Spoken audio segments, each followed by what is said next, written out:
अस्सलाम वालेकुम बच्चों, उम्मीद करता हूँ कि आप सब खैरियत से होंगे। तो मैं आपके साथ काफ़ी सारा इंपॉर्टेंट मटेरियल शेयर करने लगा हूँ जो कि आपको उर्दू के 9th क्लास के पेपर के लिए हेल्पफुल साबित होगा। तो सबसे पहले हम लोग उन अशार को देख लेते हैं जो आप हिस्सा नज़म की तशरीह के अंदर आप इस्तेमाल कर सकते हैं। अब जो आपकी हमद है उसमें आप ये वाले अशार इस्तेमाल कर सकते हैं जो आपको स्क्रीन के ऊपर नज़र भी आ रहे होंगे। बस जान गया मैं तेरी पहचान यही है, तू दिल में तो आता है समझ में नहीं आता। या आप हमद के किसी भी शेर की तशरीह करते हुए आप ये शेर इस्तेमाल कर सकते हैं। फिर उसके बाद मीर बंदों से काम कब निकला, मांगना है जो कुछ खुदा से मांग, ये वाला शेर आप इस्तेमाल कर सकते हैं। जग में आकर इधर उधर देखा, तू ही आया नज़र जिधर देखा। तो ये 3 अशार जो हैं ये आप हमद की तशरीह करते हुए आप लिख सकते हैं। फिर उसके बाद अगला नात है। तो नात में आप जो है वो सुकून क़ल्ब मिला, लज्जत हयात मिली, दर हबीब मिला तो सारी कायनात मिली। और नबी के नाम से रौनक है बज़्म आलम में, ये नाम पस्त को बाला मकाम देता है। ये नाम बायस तस्कीन क़ल्ब मुज़तर है, ये नाम दर्द के आलम में काम देता है। तो ये अशार जो हैं ये आप नात के अंदर से आपको अगर आता है तशरीह के लिए या तो उसमें आप जो है वो ये वाले 3 शेर जो हैं वो नात के किसी भी शेर की तशरीह के अंदर आप ये लिख सकते हैं। फिर उसके बाद तीसरी आपकी जो नज़म है वो बरसात की बहारें हैं। तो बरसात की बहारें जहाँ पे बरसात की बहारें का जो पहला पार्ट है, यानी कि पहले जो तीन बंद हैं 4 बंद हैं, उसमें बरसात की बहारों के मुतल्लिक़ शायर बात कर रहा है। तो उसमें आप क्यों मांग रहे हो किसी दूर तक छाए थे बादल और कहीं साया न था, इस तरह बरसात का मौसम कभी आया न था। कतील शिफाई का ये शेर है, ये आप इस्तेमाल कर सकते हैं। फिर जो आखिरी 2 बंद हैं जिसमें यानी कि वो छत के टपकने का जिक्र है और फिर लोग जो हैं वो पाँव फिसल रहे हैं, तो इन वहाँ से अगर आता है तो फिर ये जो लास्ट 3 शेर हैं ये आप इस्तेमाल कर सकते हैं। क्यों मांग रहे हो किसी बारिश की दुआएं, तुम अपने शिकस्ता दरो दीवार तो देखो, ये वाला शेर। और दूर तक फैला हुआ पानी ही पानी हर तरफ, अब के बादल ने बहुत की मेहरबानी हर तरफ। अब ये वाला शेर जो है ये आप जहाँ पे बादल की पॉजिटिव साइड्स बता रहे हो वहाँ पे भी इस्तेमाल कर सकते हैं और नेगेटिव साइड्स के लिए भी आप इसको इस्तेमाल कर सकते हैं। और फिर उसके बाद हमसे पूछो मिजाज बारिश का, हम जो कच्चे मकान वाले हैं, ये वो जहाँ पे वो छत टपक रही है, कोठा टपक रहा है, तो इस तरह के अशार की तशरीह में आप ये वाला शेर इस्तेमाल कर सकते हैं। फिर उसके बाद जो आपकी अगली नज़म है वो है दुआ, मस्जिद कुर्तबा में लिखी गई नज़म।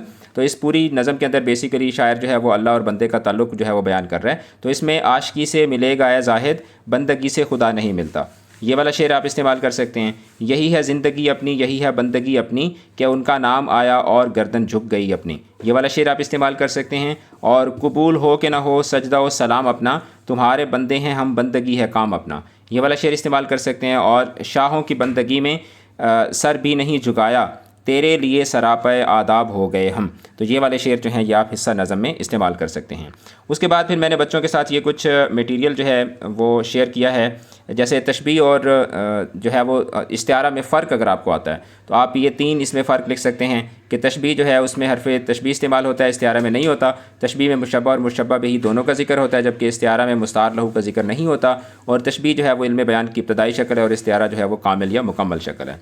उसके बाद अगर आपको जो है वो रिपोर्ट आती है या दरख्वास्त आती है या ख़त आता है जिसमें आपको किसी मसले के ऊपर जो है वो लिखना हो, कोई भी मसला हो सकता है, तो उसका जो पैटर्न है वो तो ऑलरेडी मैंने एक्सप्लेन किया हुआ है, लेकिन ये कुछ ऐसी लाइंस हैं जो कि आप हर तरह के जो है वो लेटर के अंदर या रिपोर्ट के अंदर या ख़त के अंदर आप इस्तेमाल कर सकते हैं। तो आप जनाब आली के बाद अस्सलाम वालेकुम के बाद आप लिखेंगे कि मैं इलाका अलिफ बे का रिहायशी हूँ, आपके अखबार के ज़रिए मैं हुकूमती ओहदेदारों और आवाम की तवज्जो एक अहम मसला की तरफ दिलाना चाहता हूँ या दिलाना चाहती हूँ, जिसकी वजह से हम अहले इलाका कई दिनों से दो चार हैं। फिर उसके बाद आप अगला पैराग्राफ लिखेंगे जिसमें आप उस मसले के मुतालिक जो है वो मुकम्मल तफसील के साथ गुफ्तगू करेंगे। और आखिरी जो आपका जो पैराग्राफ होगा उसमें आप लिखेंगे कि उम्मीद है कि आप मेरी इस गुजारिश को संजीदगी से देखेंगे और इस मसला के हल के लिए हर मुमकिन कोशिश करेंगे। मैं और अहले इलाका आपके हमेशा शुक्रगुजार रहेंगे। और उसके बाद फिर अल आरिज़ या दुआ गो, और उसके बाद आप जो है वो अलिफ बे जीम के ऊपर आप इसको क्या कर देते हैं, इसको आप ख़त्म कर देते हैं। रुदात नवीसी आपको लिखने के लिए आती है, तो रुदात के लिए आप ये वाले 2 शेर जो हैं ये आप इस्तेमाल कर सकते हैं। उजाले अपनी यादों के हमारे साथ रहने दो, न जाने किस गली में ज़िंदगी की शाम हो जाए, और हम भूल सके हैं न तुझे भूल सकेंगे, तू याद रहेगा हमें हाँ याद रहेगा। ये वाले जो 2 शेर हैं ये आप इसमें इस्तेमाल कर सकते हैं। और जो आपकी आप बीती होती है, तो आप बीती के अंदर भी मैं आपको यहाँ पे अशार लिख देता हूँ। तो आप बीती के लिए आप ये लिख सकते हैं कि याद माजी अज़ाब है या रब, ठीक है, याद माजी अज़ाब है या रब, ठीक है, छीन ले मुझसे हाफ़ज़ा मेरा, छीन ले मुझसे हाफ़ज़ा मेरा।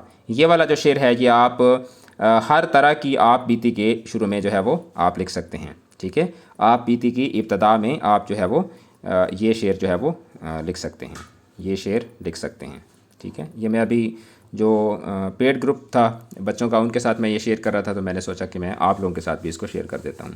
اور اس کے علاوہ یہ ایک ویڈیو ہے، ٹھیک ہے، جس میں آپ کو نظم، غزل اور نثر کی تشریح جو ہے وہ کرنے کا اس میں طریقہ بھی آپ کو بتایا گیا ہے اس ویڈیو کے اندر، اور اس میں آپ کو ساتھ ہی ساتھ جو ہے وہ یہ بھی ایکسپلین کیا گیا ہے کہ آپ مطلب اس میں آپ کو وہ لائنز دی گئی ہیں جو آپ ہر طرح کی جو تشریح ہے اس کے اندر آپ ان کو یوز کر سکتے ہیں۔ تو میں اس کو ویڈیو کو اوپن کرتا ہوں اور آپ کو دکھا دیتا ہوں۔ یہ اس ویڈیو کا لنک جو ہے یہ آپ کو ڈسکرپشن سے بھی مل جائے گا، تو اس ویڈیو کو بھی آپ نے لازمی دیکھنا ہے، اور چینل کو آپ سبسکرائب کریں، ویڈیو کو شیئر کریں، اور اس کے علاوہ یہ ہے کہ اگلے جو ہمارے کورسز ہیں، جیسے پاکستان اسٹڈیز کا کورس ابھی ہونا باقی ہے، تو اگر آپ اردو کا کورس نہیں جوائن کر سکے تو پاکستان اسٹڈیز کا کورس جو ہے وہ آپ جوائن کر سکتے ہیں۔ چینل کے ساتھ جڑے رہیں، اپنا رکھیے گا بہت زیادہ خیال۔